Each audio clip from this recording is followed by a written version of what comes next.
بسم اللہ الرحمن الرحیم.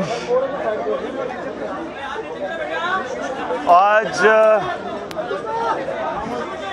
سارا دن ہم نے تیاری کی ہے NA 120 کے الیکشن کے لیے. ڈاکٹر یاسمین کا جو الیکشن ہو رہا ہے اس کے لیے انشاءاللہ بھرپور طریقے سے تحریک انصاف شرکت کرے گی. آخری گیند تک مقابلہ کریں گے.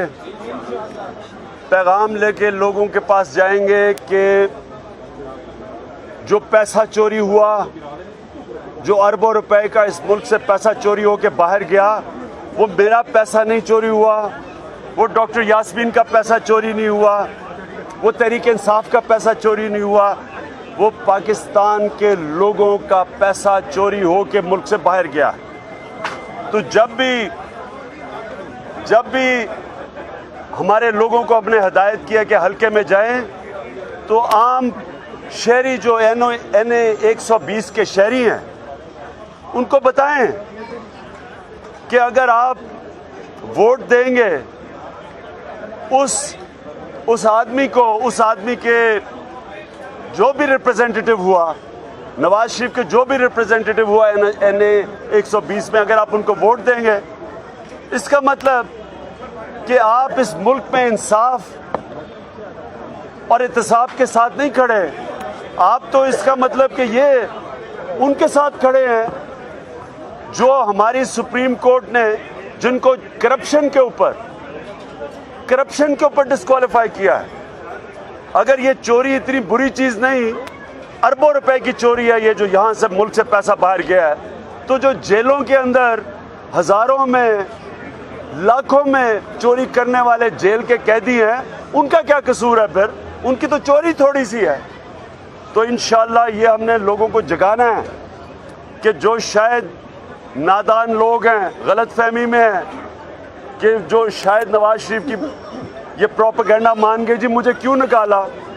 آپ کو اس لیے نکالا کہ آپ نے اربوں روپے کی چوری کر کے ملک سے پیسہ باہر لے کے گئے. بچوں کے نام پہ آپ نے پراپرٹیز لی، آپ نے عدالت کے سامنے جھوٹ بولا، آپ نے سپریم کورٹ کے سامنے ڈاکیومنٹس دی جو جعلی تھی. یہ اتنے بڑے جرم ہیں، کون ہے جس کو جیل میں نہیں ڈالا جاتا؟ تو اس لیے یہ ہم بھرپور طریقے سے الیکشن لڑیں گے. یہ الیکشن بڑا امپورٹنٹ ہے پاکستان کی تاریخ کے لیے. یہ فیصلہ کن الیکشن ہوگا. اس میں پتہ چلے گا کہ عوام کدھر کھڑی ہے. NA 120 کی عوام کے اوپر بہت بڑا امتحان ہے کہ جو بھی پرانا ان کا ووٹنگ پیٹرن تھا، اب انہیں فیصلہ کرنا ہے کہ کس طرح کا پاکستان آپ چاہتے ہیں. ویسا ہی پاکستان چاہتے ہیں جو آپ تک اقتدار میں آؤ، ملک کو لوٹو، پیسہ باہر لے جاؤ، اربوں پتی بن جاؤ، قوم غریب ہو جائے، چھوٹا سا طبقہ امیر ہو جائے، یا آپ وہ پاکستان چاہتے ہیں جدھر قانون سب کے لیے ایک برابر ہو، چاہے وہ سائیکل چوری کرے اور چاہے وہ اربوں پتی کا پرائم منسٹر اربوں روپے کی چوری کرے، قانون سب کے لیے ایک برابر ہے. نواز شریف کی ساری جو تقریر تھی کل، جو انہوں نے کل یا پرسوں بار کے سامنے کی تھی، وکیلوں کے سامنے کی تھی، اپنے سپریم کورٹ کے خلاف جو زبان استعمال کی ہے، یعنی یہ اس ملک کو اگر تباہ کسی نے کرنا ہے تو اس ملک کی سارے ادارے تباہ کر دو، اور جو سپریم کورٹ جس کے اوپر لوگوں کو اعتماد ہے اس کو تباہ کر دو. اگر نواز شریف نہیں مانتا تو باقی لوگ کیوں مانیں گے عدالتوں کے فیصلے؟ نواز شریف کو تو 1.25 سال دیا گیا اپنے آپ کو بے قصور ثابت کرنے کا. تو اگر وہ نہیں کر سکا اور جعلی کاغذ دے رہا ہے اور قطری خط جیسا فراڈ پروڈیوس کر رہا ہے اور وہ ابھی تک بچا ہوا ہے اور ابھی تک موقع دیا جا رہا ہے، تو جو بیچارے جیلوں میں لوگ گھسے ہوئے ہیں، غریب لوگ، ان کا کیا قصور ہے؟ وہ کیوں مانے عدالتوں کا فیصلہ؟ ہم یہ بتانا چاہتے ہیں کہ انشاءاللہ ہم اپنی عدالتوں کے سامنے کھڑے ہیں. NA 120 کا الیکشن بھی یہ ہوگا کہ لوگ پتہ چلے گا کہ کون سے لوگ پاکستان کی عدالتوں کے ساتھ کھڑے ہیں، سپریم کورٹ کے ساتھ کھڑے ہیں، اور کون ایک مجرم کے ساتھ کھڑے ہیں جو ثابت ہو گیا کہ اس ملک میں پیسہ چوری کر کے گیا اور اس کے پاس کوئی ثبوت نہیں ہے. دیکھیں، دو قسم کے ٹرائل ہوتے ہیں. ایک عام بزنس مین چوری کرے تو ریاست کی ذمہ داری ہوتی ہے ثابت کرنا اس کی چوری. لیکن جب وہ اقتدار میں بیٹھ کے چوری کرے, پبلک آفس ہولڈر ہو, پھر ذمہ داری اس کی ہوتی ہے کہ وہ ثابت کرے کہ میں بے قصور ہوں. نواز شریف نے پرائم منسٹر ہوتے ہوئے یہ لندن کی اپارٹمنٹس لی ہیں.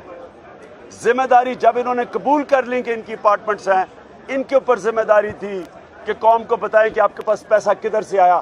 1.25 سال ہو گیا ہے یہ نہیں بتا سکے, اور جو انہوں نے ثبوت دیا وہ سارے جھوٹے نکلے, جعل سازی نکلی, عدالت کے سامنے جھوٹ نکلا. ابھی تک ایک ڈاکیومنٹ نہیں دے سکے بتانے کے لیے کہ ان کے پاس پیسہ کدھر سے آیا تھا یہ اربوں روپے کے باہر لندن میں محلات لینے کے. جب سے جے ڈی بنی ہے ملک کو 9 ارب روپے کا نقصان ہوا ہے, اور پہلے اسی طرح کا ایک نقصان 2014 میں بھی پہنچایا گیا. احسن اقبال کو شرم آنی چاہیے ایسی بات کہتے ہوئے. اس کا مطلب کہ کسی مجرم کا اگر ٹرائل ہو رہا ہو اور کہیں جی ٹرائل ہوتے ہوتے ملک کو نقصان ہو گیا, کیا وہ چوری کرنے کی اس کو اجازت دے دی جائے؟